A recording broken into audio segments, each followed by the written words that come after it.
झूरी नाम का एक किसान था। उसके पास दो बैल थे, हीरा और मोती। दोनों बैलों में आपस में बहुत प्यार था। झूरी उनके चारे पानी का बहुत ध्यान रखता था।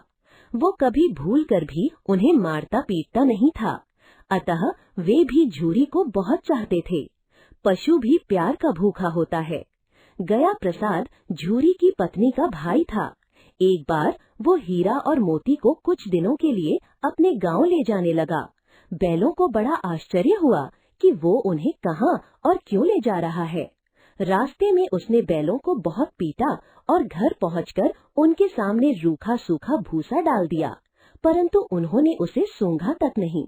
रात होने पर दोनों बैलों ने वहां से भाग जाने का निश्चय किया। उन्होंने जोर लगाकर रस्सियां तोड़ डालीं और भाग निकले। सुबह होने पर झूरी ने उन्हें थान पर खड़े देखा तो सब कुछ समझ गया। प्यार से वो बैलों के शरीर पर हाथ फेरने लगा, परंतु झूरी की पत्नी उन्हें देखकर जल भुन गई। उसने उनके सामने रूखा सूखा भूसा डाल दिया। फिर भी वे खुश होकर उसे ही खाने लगे।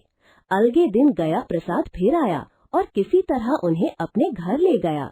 अब गया प्रसाद ने उनसे बड़ा कठिन काम लेना शुरू किया। वो उन्हें दिन भर हल से जोतता और मारता पीटता। शाम को घर लाकर मोटे मोटे रस्सों में बांधकर उन्हें रूखा सूखा भूसा देता। वे लाचार निगाहों से एक दूसरे को देखते रहते। गया के घर में एक छोटी सी लड़की रहती थी। वो बैलों की दुर्दशा देखती तो उसे बहुत बुरा लगता। वो रात को चुपके से उन्हें रोटी खिला दिया करती थी।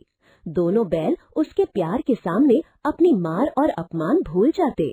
एक दिन मोती रस्सी को तोड़ने की कोशिश कर रहा था। वो लड़की आई और उसने दोनों बैलों को खोल दिया। दोनों वहां से भाग निकले।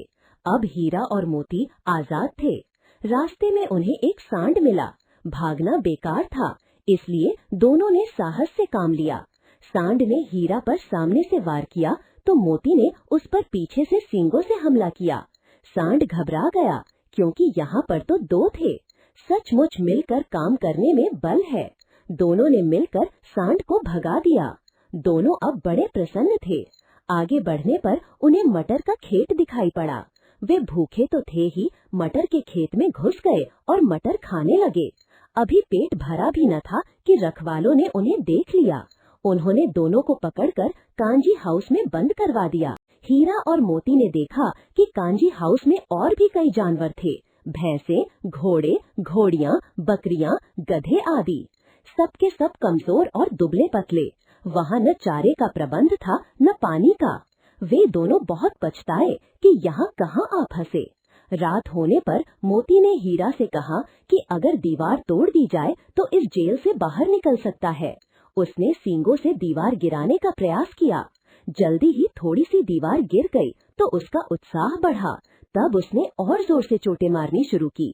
दीवार में रास्ता बनते ही पहले घोड़ियां भागी, फिर भैंसे और बकरियां। मोती ने गधों को भी सींग मार मार कर भगा दिया।